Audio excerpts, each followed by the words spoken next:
भगवान गोपाल की जय। श्री सिद्धेश्वर भगवान की जय। ओम नमः पार्वती पतये।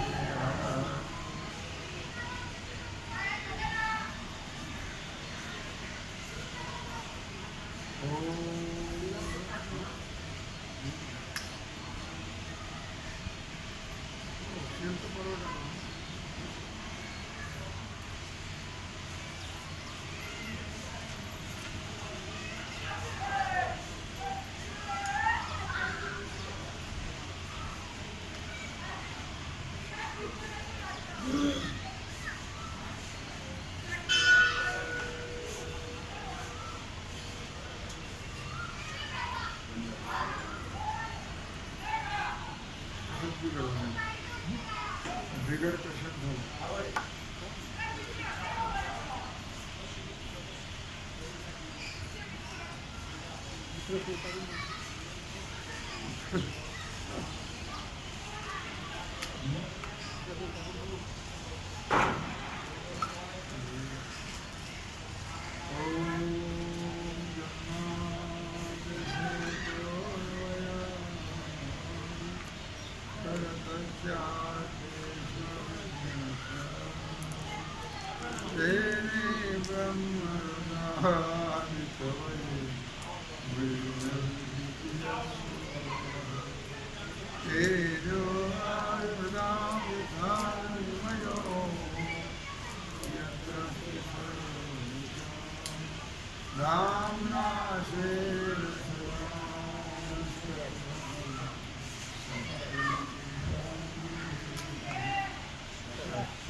ये चालू आहे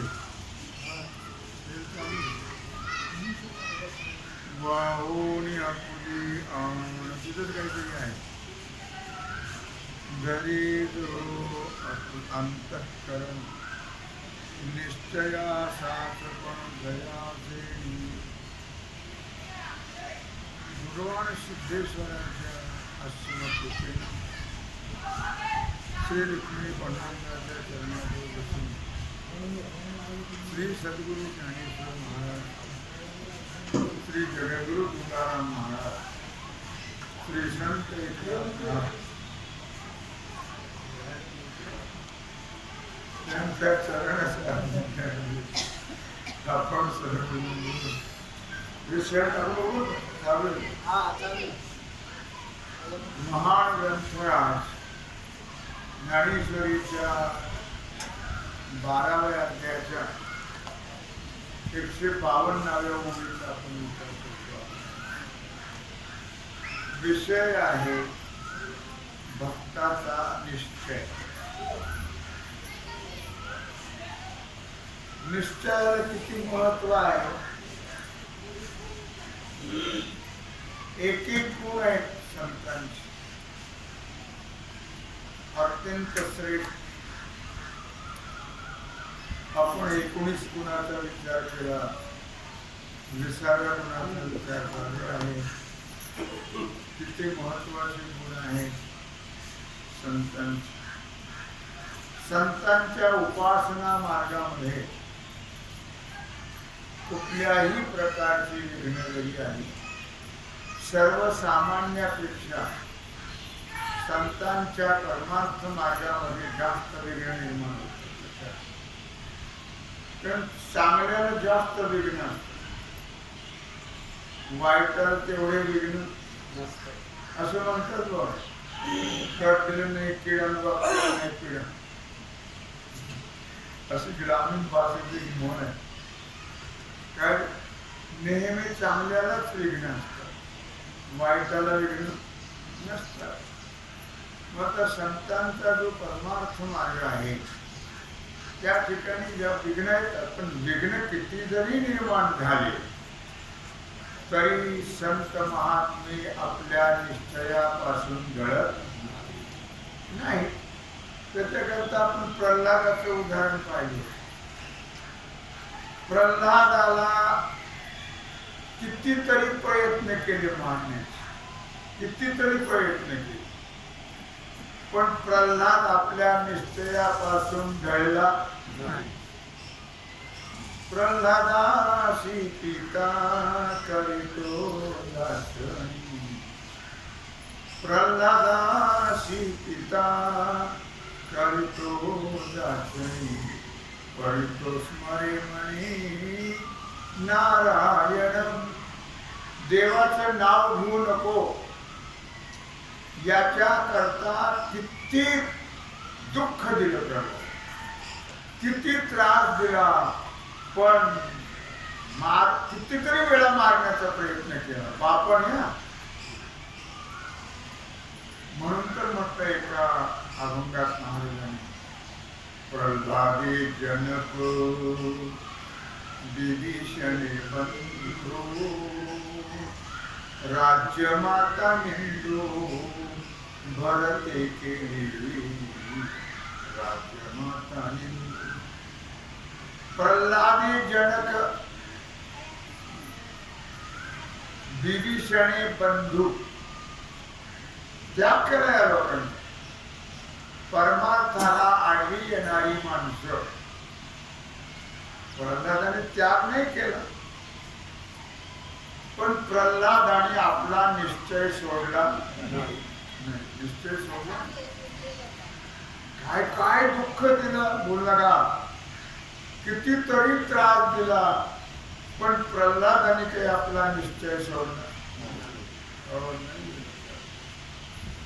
अर्थात दुसरे उदाहरण आहे राजा मयूरध्वज.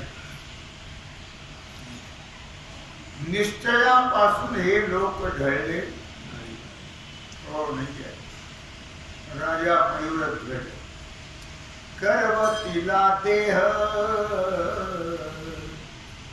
करवतीला देह कापियले मांस, करवतीला देह कापियले मांस, गेले वनवासा शुकादिक, गेले वनवासा शुकादिक, करवतीला देह कापियले मांस. वर्णन करतायत संत महात्मे. हा द्वापार युगातली गोष्ट आहे. द्वापार युगाच्या शेवटी रत्नपूर नावाची नगरी होती, आणि त्या रत्नपूर नावाच्या नगरीमध्ये हा मयूरध्वज राजा, मयूरध्वज. लक्षात ठेवा, राजा महान धर्मात्मा, आणि महान भगवत भक्त राजा मयूरध्वज. त्याने अश्वमेध यज्ञ केला आणि जग जिंकण्याकरता घोडासोड अश्वमेध. घोडा सोडल्यावर तिकडे धर्मराजाने पण यज्ञ केला होता अश्वमेध, आणि त्यानेही घोडा सोडला. झालं. या घोड्याचं रक्षण करण्याकरता त्या राजाचा एक मुलगा होता. तर राजाचा कोण होता? मुलगा. तो मुलगा लक्षात नाव सांगितलं. त्या जो मुलगा होता तो त्या घोड्याबरोबर संरक्षणाकरता दिला. तो मुलगा फार धर्मात्माच होता, मोठा भक्त होता, लक्षात ठेवा. आणि मग यांचा घोडा त्यांचा घोडा एकत्र आले एका ठिकाणी. त्या मुलाचं नाव होतं ताम्रध्वज. मयूरध्वजाच्या मुलाचं नाव होतं ताम्रध्वज. अर्जुनाला थोडासा गर्व झाला आणि त्याचाही गर्व कमी करायचा होता. तिळभरी जरी होय अभिमान, मेरू तो समान भारदेवा. भक्ताला भगवंताला अहंकार नाही, भक्ताचा ठेवत नाही असं आहे. मग झालं युद्ध. ताम्रध्वजाचं अर्जुनाचं भयानक युद्ध. आणि युद्ध झाल्यानंतर ताम्रध्वजाने अर्जुनावर विजय मिळवला. भगवान तिथं मिळवला विजय आणि घोडा घेऊन गेला धर्माला. अर्जुनाला असलं दुःख झालं. असा खेळ झाला त्याला. काय करावं की काय नाही, जीव द्यावा की काय, काय उपयोग आहे. अपयश प्राप्त झालं तर ते मरणापेक्षा वाईट. मरणापेक्षा वाईट आहे. अर्जुनाने दुःख केलं. सांगितलं देवा मला जगण्यात काही अर्थ नाही. भगवान म्हणजे ज्याला मी आता मला वाटतं देहांत प्रायश्चित्त घ्यावं. भगवान ब्राह्मण झाले आणि त्याला आपलं शिष्य केलं अर्जुना. गेले दोघं. आता दोघं जण गेले राजाच्या दरबारामध्ये. काय झालं, ब्राह्मण आलेला आहे, बरोबर शिष्य आहे. त्याने त्यांचा आदर सत्कार केला, पूजा केली. विचारलं महाराज काय आज्ञा आहे सांगा. सांगितलं बाबा रे फार वाईट घटना घडलेली आहे. वाईट घटना घडली म्हणजे काय झालं काय. म्हटले माझा एक मुलगा होता, एकुलता एक. त्याला शिवमानी पकडलं. मारला नाही अजून. मी त्याला विचारले बाबा रे सोडणार आहे या मुलाला, माझ्या एकुलता एक मुलगा. त्याने सांगितलं सोडणार नाही. कोणी सांगितलं सिंह. अरे बाबा सोडणार नाही, मला नरमांस आवडत. मग तुला आम्ही नरमांस दिला तर या मुलाला सोडची? हो थोडी. ठीक आहे, पण नरमांस मला पाहिजे म्हणजे तुम्ही ज्याचं द्या त्याचा उजवा भाग, डावा भाग हा पवित्र मला चालत नाही. कोणतो सिंह. कळलं का राजा. सिंहाने काय सांगितलं, नरमांस. राणीने सांगितलं ब्राह्मण देवा माझं घ्या ना तुम्ही. श्रीचं नाही चालत. मुलगा म्हटला माझं घ्या. नाही म्हटले मग तुझ्या हाताने पाहिजे टाकून. तुम्ही जर तुझ्या हाताने कसं काय म्हणतो, तुझ्या हाताने पाहिजे.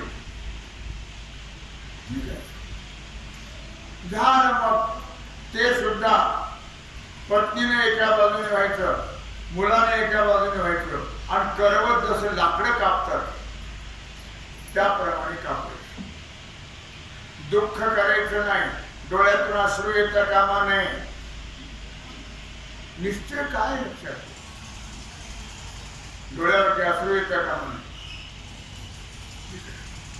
ह्या तुम्हा दोघांच्या डोळ्यावरती अश्रू आले कुणाचे तर मी सत्व घेऊन निघून जाईल. मग याने धैर्य धारण केलं, निश्चय केलं डोळ्याला पाणी येऊ द्यायचं नाही. हा कधी गंमत. या कोविड मध्ये पुष्कळ लोकांच्या डोळ्याला पाणी आलं नाही. जवळ गेले, जवळच नाही गेले, जवळ सुद्धा गेले सख्खी बायको, सख्खी मुलं गेले नाही. आता श्राद्ध घालतात यावर्षी, सोडून द्या तुम्हाला. तेव्हा अजिबात दुःख करायचं नाही, धैर्य धारण केलं आणि निश्चयाने करवत आणला मोठा. राजाला बसवलं आणि कापायला सुरू. राजाच्या डाव्या डोळ्यातून पाणी येऊ लागलं. त्या ब्राह्मणाने म्हणले, काय ठरलं होतं आपलं? ज्या डोळ्याला पाणी आलं तर सत्व घेऊन निघून जाईल. अहो म्हणजे तुम्ही थोडं ऐकता का? म्हणजे काय ऐकायचे? हा डावा डोळा का रडतो आहे त्याच्या? की उजव्या अंगाचा सदुपयोग झाला, पण मी अपवित्र म्हणून माझा त्याग केला म्हणून रडतोय.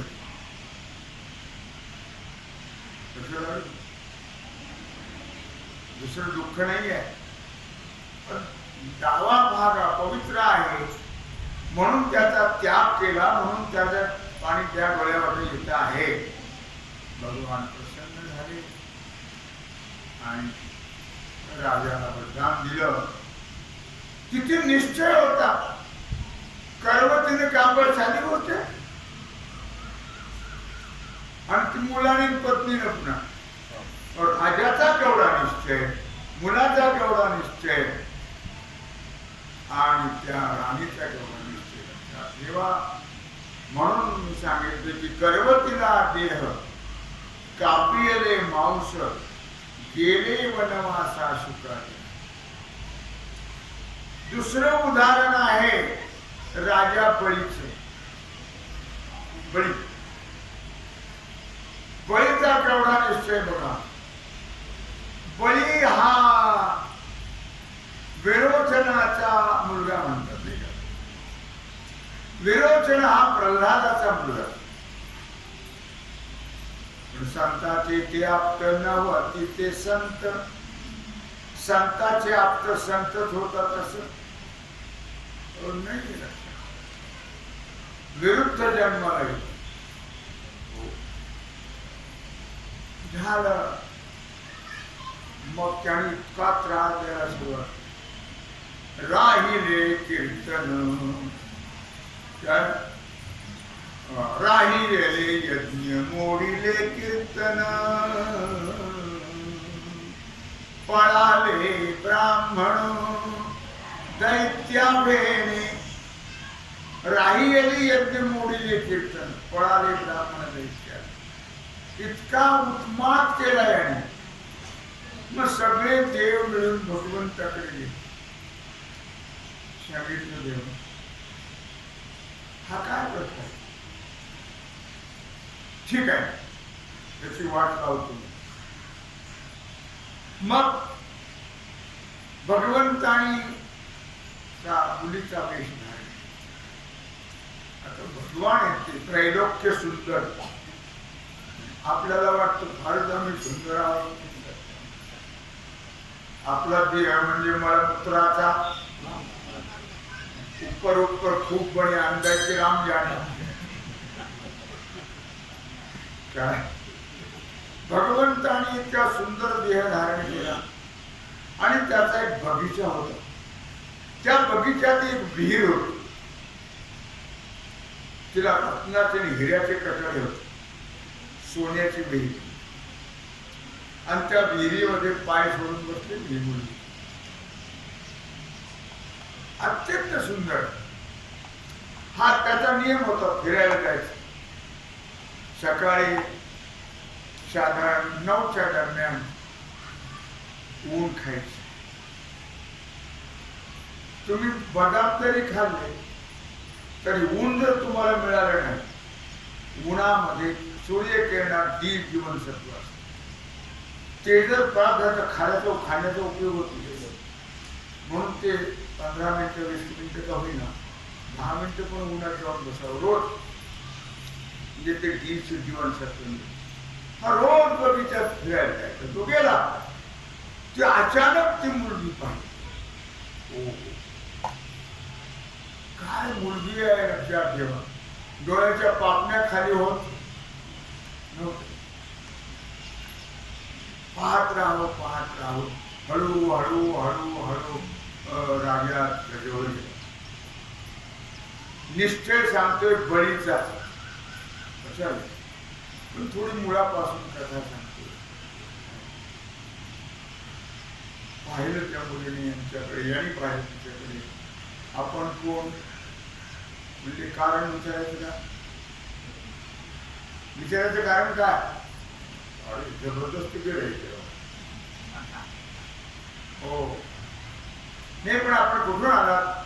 कारण विचारायचं कारण काय?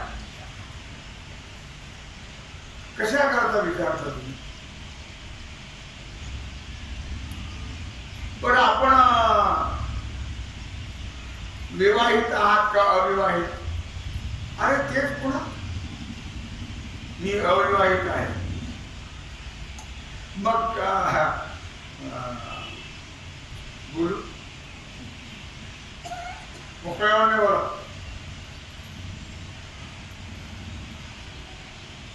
तुम्ही मोकळ्याने उत्तर द्याल. हो बोला काय म्हणे? माझं प्रेम तुमच्यावर जडले, माझ्याबरोबर विवाह करा. हो काही पण एका अटीवर. म्हणजे काय? मी म्हणेल तसाच वाढलं. विरोधात गेला की लगेच निघून जाईल. मान्य केलं नाही. मुलगी अलीकडे असं विचारतात, मी तुझ्या बरोबर लग्न करायला तयार आहे. आता अलीकडे आवाज जाऊ नये. तुझ्या बरोबर लग्न करायला तयार आहे पण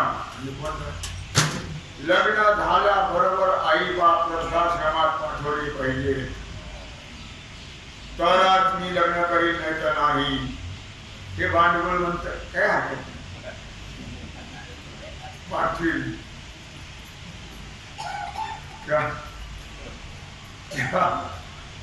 याचे भांडवल जन्माला आले अलीकडे. काय करतात? त्यांना आईबापच आवडत नाही. आईबाप आवडत. जयदेव जयदेव जय माझी बायको, तू सांगशील ते मी ऐकू. ठरलं. गांधर्व विधीने विवाह केला. गेले नगरी. प्रपंच सुरू झाला. भक्ता करता देव काय करतो लक्षात कोणी करू शकत. पुढे झालं केल्यावर काही दिवसाने ती मुलगी गर्भवती झाली. भक्ता करता देव काय करतो? गर्भवती झाली. 6 महिने झाले. दिवाळीचा सण आला पुढे. आता पत्नीनं पतीला स्नान घालायचं असं दिवाळीच्या. पण कसं?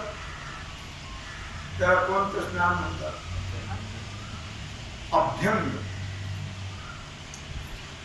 मग रत्नाची वाटी घेतली, चाफ्याचं तेल घेतलं आणि तेल लावायला गेलं. गेल्यानंतर मुकुटकार घाल. सुरुवात मस्तकापासून. तुम्हाला काढणार नाही. काढणार नाही ठरलंय आपलं. काय थांबणार नाही 1 सेकंद भर. बरोबर काढलं. आणि जे मालिश करायला सुरुवात केली. 6 महिने 8 महिने 9 महिने मस्तकाला तेल लावायला सुरुवात करता करता टाळू मध्ये अंगठा आहे. इथे द्वार आहे. द्वार खिडकी आहे इथे. आपल्याला त्याची कल्पना नाही. आणि त्या द्वारामध्ये अंगठा घातला. खलास. इथं आमच्या घातलं कशात राहील मरण मेला विरोचन विरोचन मेला कार्य संपलं ना. भगवंतानी डाव्या पायाचा अंगठा झटकला ती बळी पडला खाली.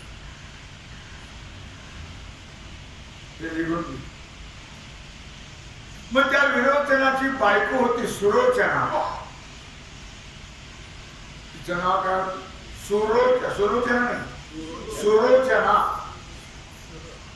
आणि तिनं मग आपल्या पोटच्या मुलापेक्षाही बळीवर जास्त प्रेम केलं आणि बळीचा सांभाळ. पुढे बळी मोठा झाला, मोठा शूर निघाला. मला थोडक्यात सांगायचं, त्याने स्वर्गावर स्वारी केली. बळी मोठा बलवान.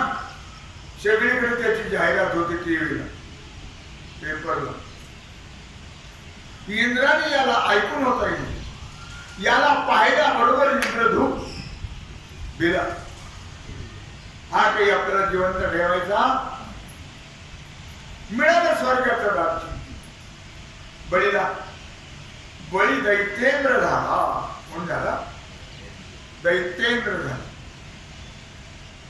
आता कश्यपाला 2 स्त्रिया. तिचं नाव काय? दिती आणि आदिती. दिती कोण? आदिती कोण? दिती ही दैत्याची आई आणि आदिती देवाची. मग आता मुलाचं राज्य गेलं ना.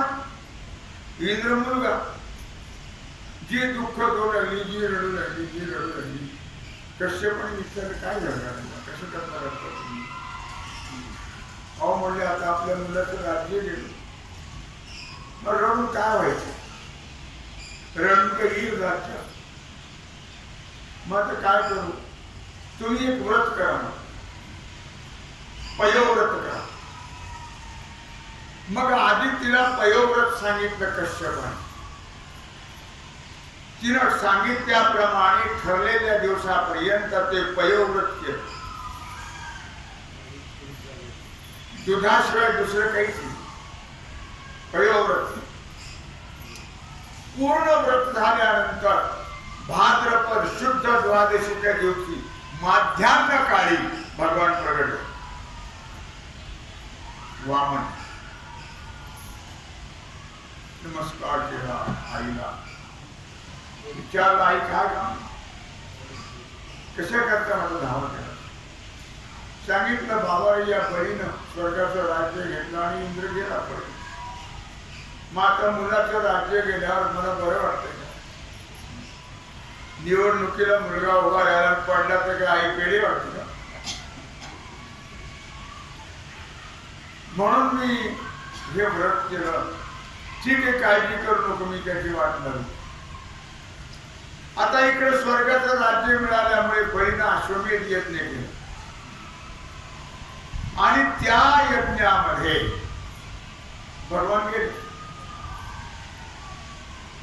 भटू अवतार धारण केला. छत्री आहे, कमंडलू आहे, कंठा आहे का सगळं. आणि गेलं मंडपाच्या दारात गेलं. तेजपुंजची मूर्ती पाहिली छोटी. सगळ्यांचं मन आकर्षित झालं. बळी सुद्धा. बळी आला, आदर केला, त्यांची पूजा केली. म्हणजे काय काय इच्छा आहे आपली? आपण ब्राह्मण देवता आहात, दारात आलात, काय पाहिजे आपल्याला? इच्छा असेल तर सांगा. ते म्हणले, मला काही नव्हतं, याला काय कमी आहे पण लक्ष्मी पायाची दाशी, त्याला काय कमी? ते म्हणलं, मला काही नको, फक्त त्रिपाद भूमी पाहिजे. माझ्या पावलाने 3 पाऊल. त्याची पाऊल एवढं. त्रिपाद भूमी घेऊन तुम्ही काय करणार? एवढी 100 एकर 500 एकर मागा, नाही तर राज्य मागा. मला राज्याची गरज नाही, फक्त त्रिपाद भूमी. म्हणजे दिली दिली म्हणजे मग काय काम होतं? संकल्प सोडा. संकल्प सोडायच्यावर शुक्राचार्य घेतला. वेळ आहे. अरे कोण आहे? तुला माहिती आहे? हा त्रैलोक्यनाथ है भगवान विष्णू. तुझं राज्य घेतल्याशिवाय राहणार नाही हा लक्षात घे. ते म्हणते घेतलं तर घेतलं पण निश्चय केला.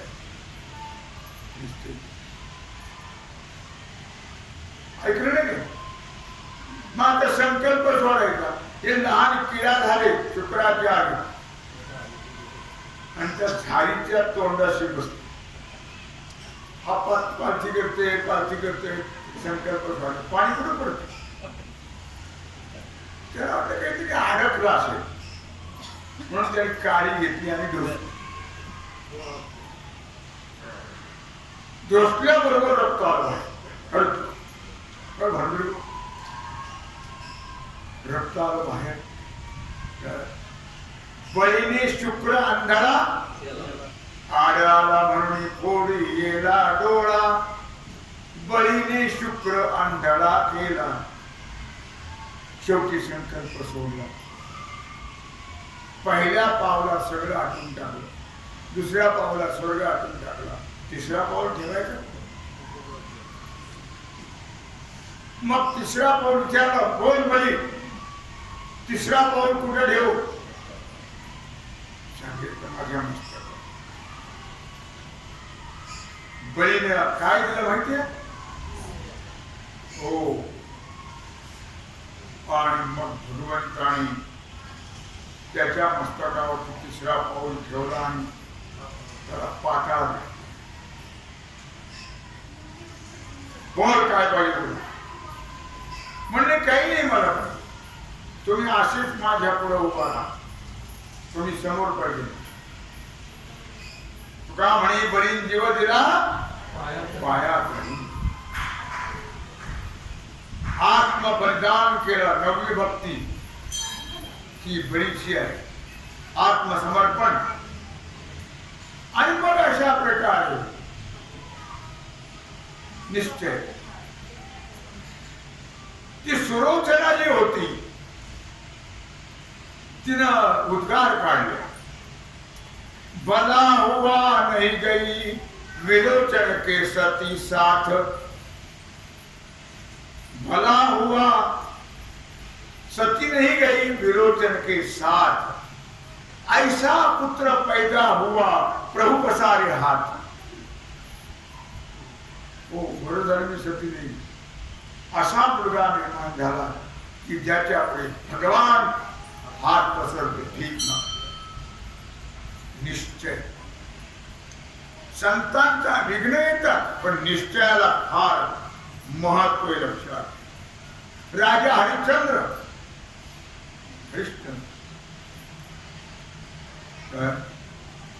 स्वप्नात दान केलं. संकल्प सोड. स्वप्नामध्ये आणि जागृतीत खरं. हरिचंद्र तारा राणी वाहे डोंबा घरी पाणी. काय परिस्थिती लक्षात ठेवा त्यांची. हरिश्चंद्राचं जर चरित्र ऐकायला गेलो तर डोळ्यावर ढगळा अश्रू येतो. निश्चय. स्वप्नात कोणी खरं करते का. पण स्वप्नात दिलेलं दान विश्वामित्राला ते जागृतीत खरं करून दाखवलं. निश्चय. याला म्हणतात निश्चय. आता राजा श्रीयाळ. श्रीयाळ राजाचा केवढा निश्चय लक्षात ठेवा. श्रीयाळ राजाची राणीचं नाव काय होतं. सांगुणा. श्रीयाळच्या पत्नीचं नाव सांगुणा. श्रीयाळाचे घरी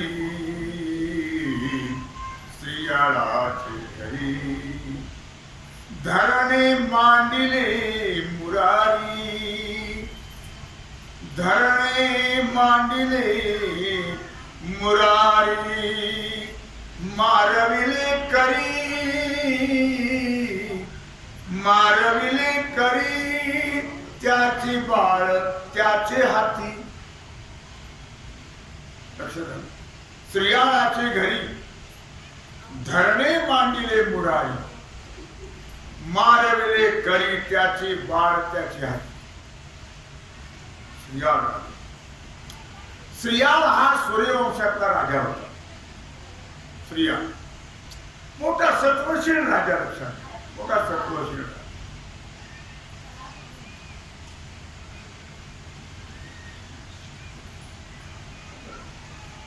त्याची पत्नी राणी,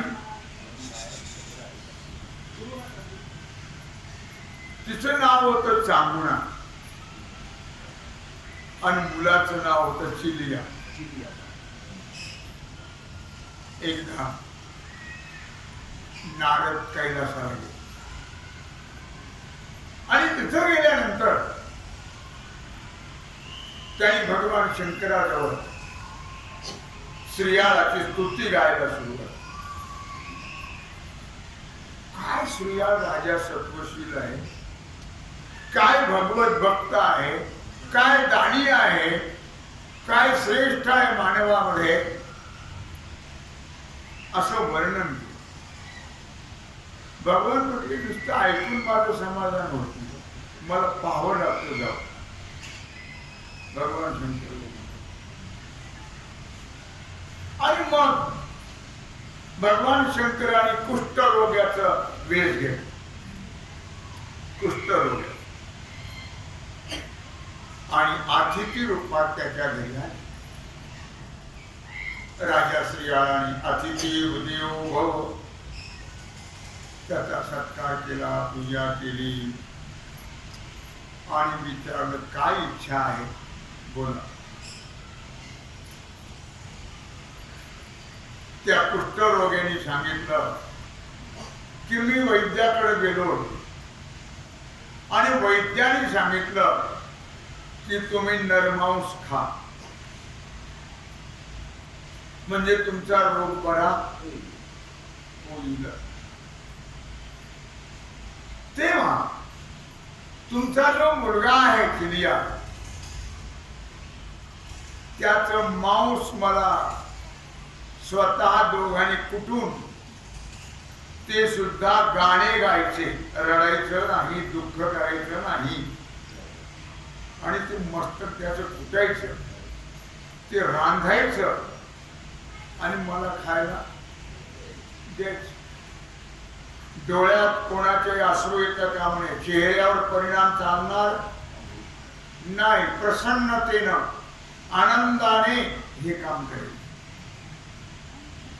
निश्चय काय लक्षात त्यांनी विचारले की आप कोण आहे, काय आहे, अतिथी आहे ना.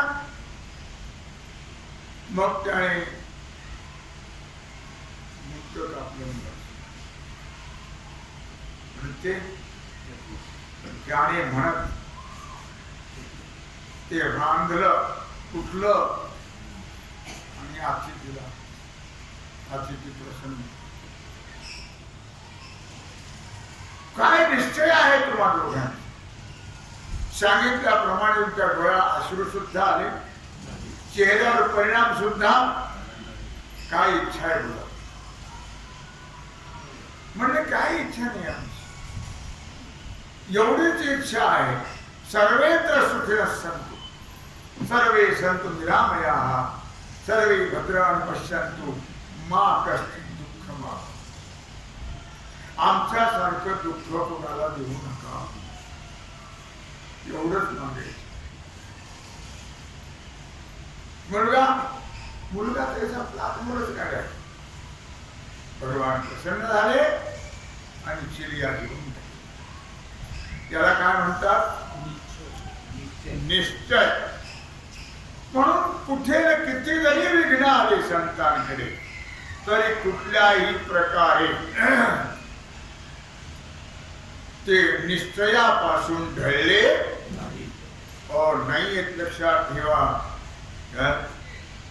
म्हणून या ओळीमध्ये वर्णन करतायत वाहून आपुलियान दरिद्रो अंतःकरण निश्चया साचपण जयाचेडी. या ओळीमध्ये भक्ताचं लक्षण सांगितलं, संतांचं किंवा त्यांचा निश्चय कसा असतो. हा विचार आपण 2-4 दिवस केला. आज ही ओवी संपलेली आहे. आता पुढची ओवी 153. जीव परमात्मा दोन्ही बैसवणे एकासनी जयाची हृदय भुवनी विराजती. महत्वाची ओवी. जीव परमात्मा दोन्ही प्रत्येकाच्या हृदयात ते आहेतच. तैसा हृदयामध्ये मी राम असता सर्व सुखाचा पण भ्रांताशी काम विषय. सर्वागती राम देहादेक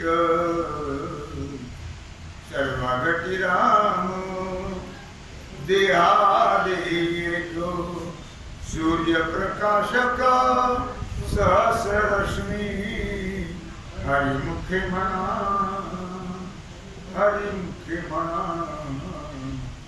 हरिमुखे म्हणा हरिमुखे म्हणा. सर्वांच्या हृदयामध्ये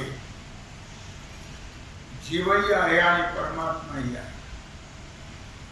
जीव हा त्याचाच आभास आहे. त्या परमात्म्याचं प्रतिबिंब आहे. आभास आहे तो.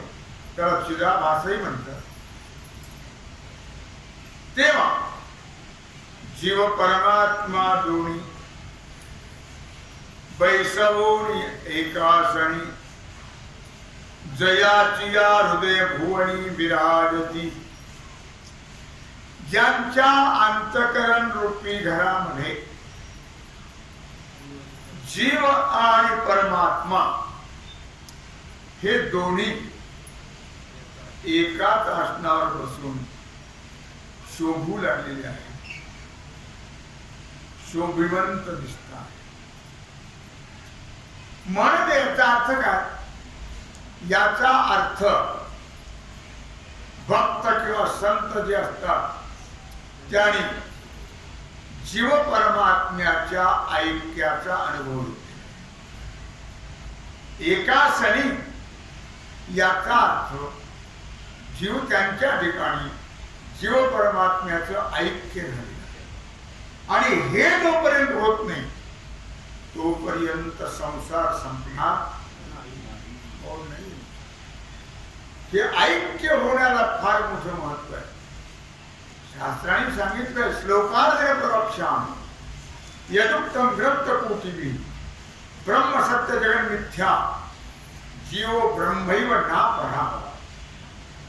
जीव हा परमात्मा स्वरूपच आहे पण निश्चय कुठे? आपला निश्चय होत नाही. जीव जीव आणि परमात्मा परमात्मा असा भेद आपल्या ठिकाणचा जात त्यांच्या ठिकाणी अभेद झालेला. जीव परमात्मा दोन्ही बैसून एकासनी याचा अर्थ जीव आणि परमात्म्याचं ऐक्य त्यांनी अनुभवलेलं आहे. संत महात्मे जीव परमात्म्याच्या ऐक्याचा अनुभव घेतात. त्या फार भानगडी आहेत त्या लक्षात. जीव परमात्म्याचं ऐक्य होण्याकरता कारण जीवाची उपाधी आहे अविद्या आणि ईश्वराची उपाधी आहे परमात्म्याची माया. खरं जर पाहिलं तर वाच्यार्थाने दोघांचे भेदच आहे.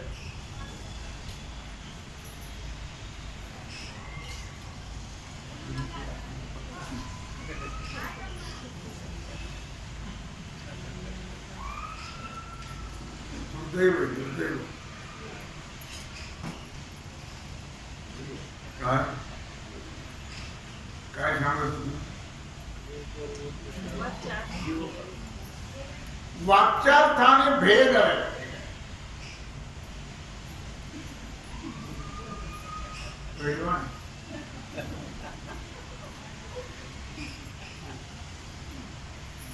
वाच्यार्थाने भेद आहे आणि लक्षार्थाने एक होत. दोन्ही तत् आणि त्वम, तत्पदाचा वाच्यार्थ आहे ईश्वर आणि त्वम पदाचा वाच्यार्थ आहे जीव. वाच्यार्थाने कधीच अभेद होत. मग तत्पदाचं वाच्य आहे ब्रह्म आणि त्वम पदाचं वाच्य आहे कुटस्थ. काय आहे कुटस्थ? कुटस्थ आणि ब्रह्म हे दोन आहेत काय?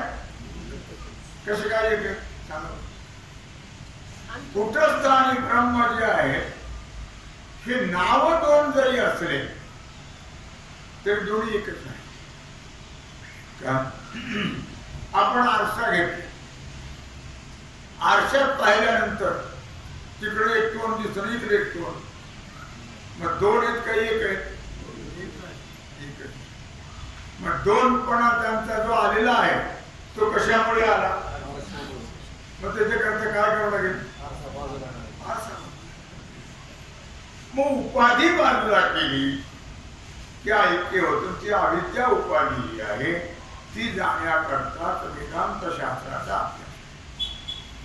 त्याच्याकरता आहे पंचीकरण आहे, चंद्रोदय आहे, विचारसागर आहे, वृत्ती प्रभाकर आहे, तत्वानुसंधान आहे, पंचदशी आहे, ब्रह्मसूत्र आहे, अनेक ग्रंथ आहेत वेदांत.